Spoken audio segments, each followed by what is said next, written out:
Do you want to connect with your spirit guides, but it's not really happening? Well, that's an easy remedy. The reason you're not connecting with your guides is you're on the wrong frequency. So we simply have to change the frequency, and then you'll be hearing your guides beautifully all the time. My name's Sonia Choquette. Welcome to my channel. Today we're going to talk about changing the frequencies you can connect to your guides. And for those of you who have been with me and subscribed, I'm so grateful to see you back here this week. Thank you so much, and thank you for the continued good vibes you're bringing into the world, because many people right now are complaining about the state of the world.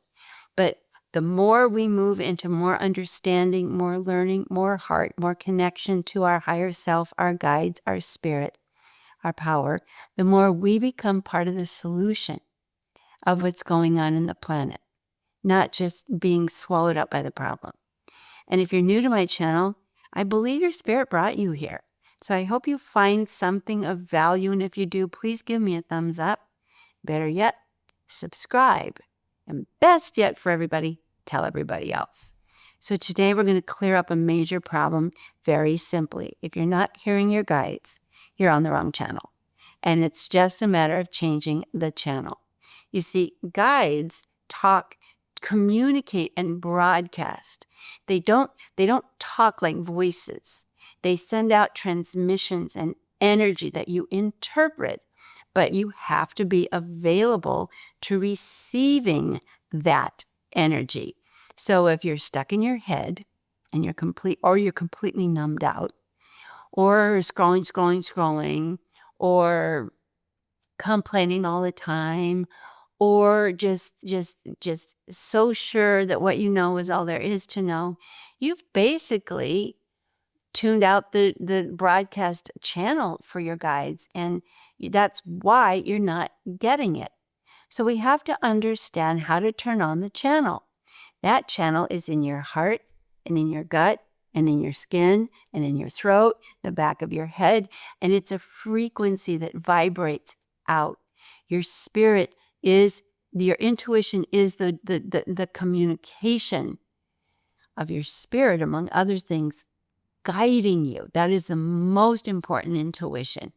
Then we have the intuition of telepathy, where you are receiving the frequencies being broadcast toward you by others, whether they're mental or emotional or physical.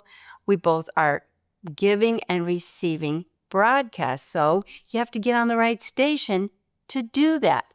And that right station is in your body, it's in your heart, it's in your gut, it's not in your head. So we got to get you out of your head. I call that a bad neighborhood. Not a whole lot good happens there.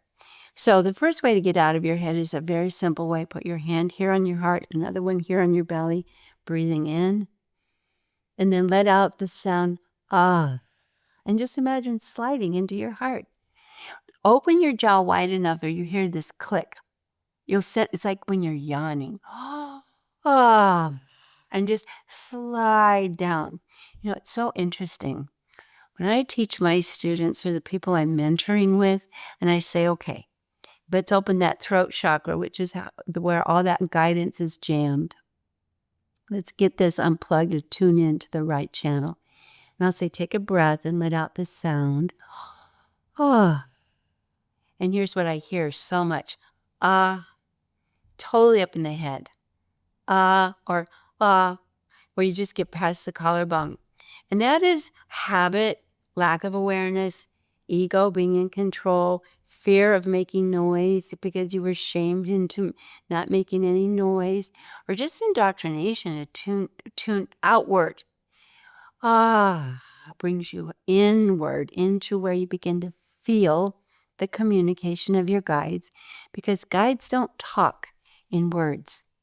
Guides talk in vibration, and that vibration is received in your body. Your head doesn't receive vibration. You know, your brain doesn't even feel. It's like a big computer with no feeling. When I'm talking about feeling, I'm actually not talking about emotion. I'm talking about feeling, energy, feeling. So rub your hands together like this, shake them out, and feel the energy. drop in. And that's the beginning of changing the channel. Now, the next step is you've got to clear the garbage. The garbage is 99% fear. Now, I'm not saying you have to stop being fearful. Our human ego is always going to be fearful. But we have to stop hiding fear. We have to clear it. Like, okay, that's fear. I'm not going to let it control me. So it's a simple tool. Just start naming the things you're afraid of. I'm afraid of being alone. That's a big one. I'm afraid of going broke. I'm afraid of getting sick. I'm afraid of being criticized. I'm afraid of being wrong. That's another big one. When you do this, as you start saying, I'm afraid of, say it out loud. Check. What are you afraid of? Just what are you hosting? You host that fear under your arm, in your chest, at the back of your head, in your belly, in your knees.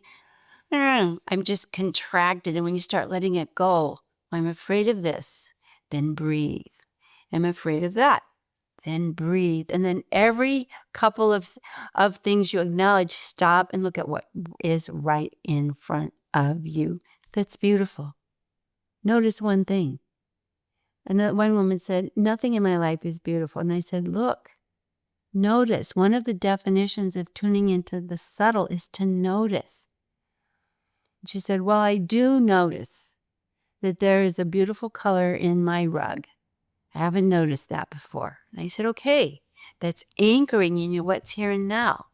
What else do you notice? And she said, well, all right, doesn't seem significant, but I notice that there are some pretty clouds out the window right now. And I said, it is significant because it's what's actually happening right now. And that opens up the channel to guidance. After you notice a couple things in front of you and around you, which brings you back to your body and back to present time, put your hand on your heart and notice, I say then, notice what your spirit is saying in your heart. Notice, because the heart is your life force, it's your essence, it's your guidance is you. So it's not a matter of it not being there, it's a matter of you not noticing. So hand on heart, and I notice. So one of the ways I pose the question is, what is your inner guidance in your spirit telling you that you've been ignoring? And I've never had anybody say, I don't know. Once you put your hand on your heart, do that, the sigh into the heart, the slide sigh. I notice. And then just say out loud the first thing that comes up. I had a client in one of my classes say, I notice I'm on social media too much, and it really eats up my day and leaves me feeling very, very, very drained, very empty. I notice that. I'm noticing that my spirit guides are telling me. And do you know, your best spirit guide is your higher self. It's telling you this isn't good for you. This isn't doing anything for you. Okay, I noticed that. Another woman said, I notice that my spirit is telling me to sell my farm and move into a condo. It's been there, but I've been ignoring it because your guides are there. And when you do kind of come back to the quiet in your heart, you do get the guidance. But part B is acknowledge it. You don't have to follow it, but at least acknowledge it. So she said, I've been actually ignoring that because I feel like it probably would be good for me, but I'm not ready. Okay, fair. Guidance doesn't mean you have to run out the door and do it today. Although, my experience is the faster you follow your guidance, the better your life gets into flow.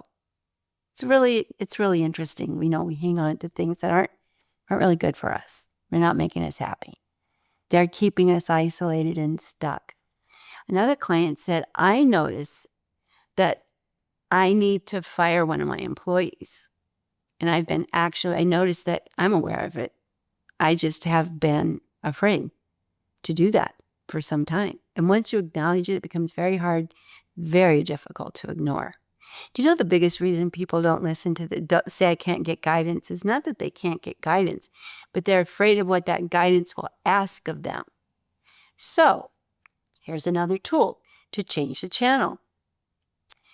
Just acknowledge what you're afraid of and what you're aware of that you have to change and how you're being encouraged to grow, but you're not ready.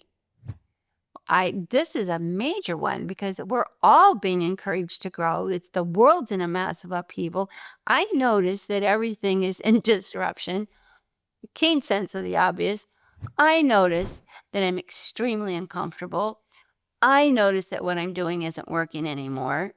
I notice that my relationships are really leaving me feeling empty. I notice that I have to grow. These are some of the things your guides are encouraging you to notice. So you have to want to get the memo. That's another big, big, big shift. But when you do start getting the memo and saying yes, you can also say, and help me. You're asking me to completely dismantle my life. Help me. And then the guides will say, well, thought you never ask. Here we go. And they'll start helping you. Another way to connect with your guides is to ask, am I really available? We get very addicted to our misery. So just decide for the next week, you're going to be a drama-free zone. You'll become much more available very quickly if you quit trying to control things and keep them the same. Guides are here to help you grow, evolve, and that means change. Change. Very big one. And also, I want you to feel comfortable in asking for help. Your guides will help you, but they won't argue with you. If you get guidance, and you have to remember, I have a choice, and I'm choosing either to listen or not listen.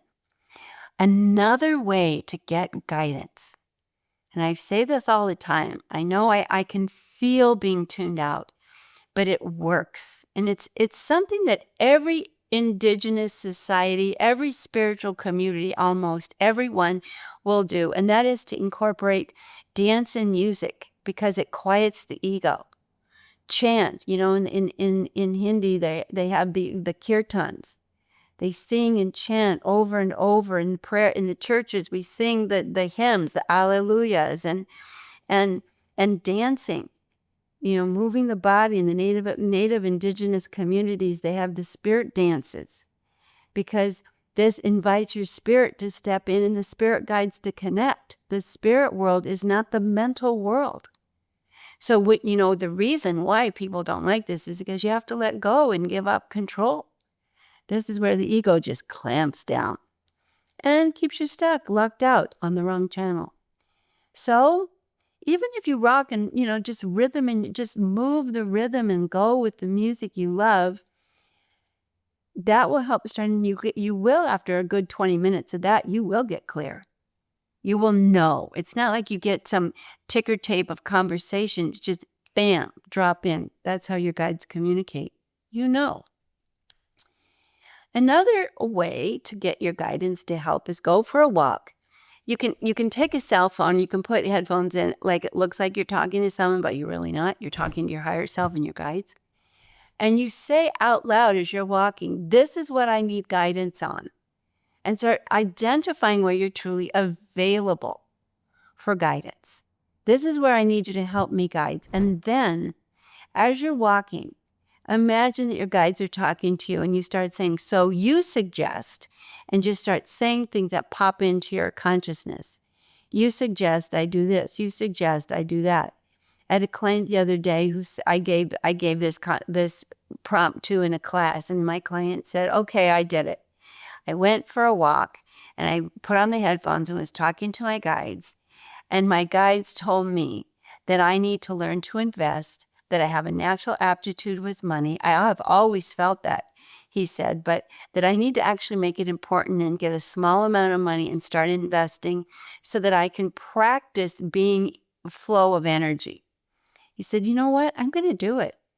This isn't the first time I've heard that guidance. In fact, I've been hearing it for 10 years, if not longer.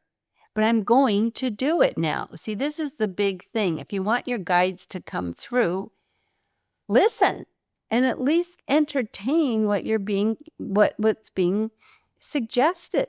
Guides aren't trying to control you. They're trying to connect you with what will work with your gifts, your spirit, your flow. And then you have to recognize how the guides communicate. It's not words in your head. It's going to be a feeling, an aha, or Sometimes they might drop a book on your head or place a feather in your path or plop a penny or have you overhear a conversation or turn on the radio and hear the perfect podcast at the right time or feel like you have to reverse your steps or go in a different direction only to come face to face with something super valuable. I have a client who said that he had been working with guides. I actually think this made it into one of my books. He had been wanting to connect with guides, wanting to connect with his spirit. And one morning he got ready for work, out the door, ran out the door, got in the car, zooming down the road, and all of a sudden he had this overwhelming urge to go home. And he said it was so strong and it had been so my intention to work with my guides that I did. And I didn't even know why I was going home. And I knew I would be late for work, but I thought, okay, why not? I'm getting the feeling. And he went with it. When he got home, his house was full of smoke because he had started his dishwasher on the way out the door, and the dishwasher started an electrical fire in the wall. He got in soon enough to unplug the circuit breaker, shut him off, get the fire department on their way, and intercept before his house burned down. Now that's a wonderful intercept, but he had to make the choice to turn around. So the last piece I want to give you today is how guidable are you? If you want it candy wrapped, if you want guidance candy wrapped like a candygram or come in the mail like an Amazon package, you're going to be disappointed. It's much more subtle, but you'll get a feeling, a hunch, an aha, a fleeting thought, a download, something that captures your attention, is beyond your ego logic, lifts you up, and presents to you a suggestion different than what your normal ego would do, or a strong affirmation of something you're contemplating, as if it's a thumbs up from the universe and a higher self, yes. So these are some tools I'll be giving more and more because we are transforming. You got to learn to be a fifth dimensional being. We're different. We're the new human. We have more than 5 senses. We're wired to our spirit. We're listening. We want to be guided, and we're grateful, thankful, and happy for this new version of life that's a whole lot easier. And that's exactly what we want. So I hope these tools helped. Please put in the comments what your results are in trying them. I'm open, as we all are, to your tools as well. Add them. And if you know anybody that could use this and really need a connection, share it. And let's all become good fairies and great energetic ambassadors to get this new energy, this connection. So just remember, if you want to hear your guides, it's not you, it's the frequency. You just got to change the channel. So leave me a thumbs up if you found this useful. Better yet, please subscribe. Tell your friends. We are on a massive mission to elevate not only our own lives, but to elevate the planet. And we're doing it. So please, please join, get on board. If you're part of it, thank you, love you. Leave comments, leave lots of love, and I send you with lots of love. And I'll see you next time. All my love.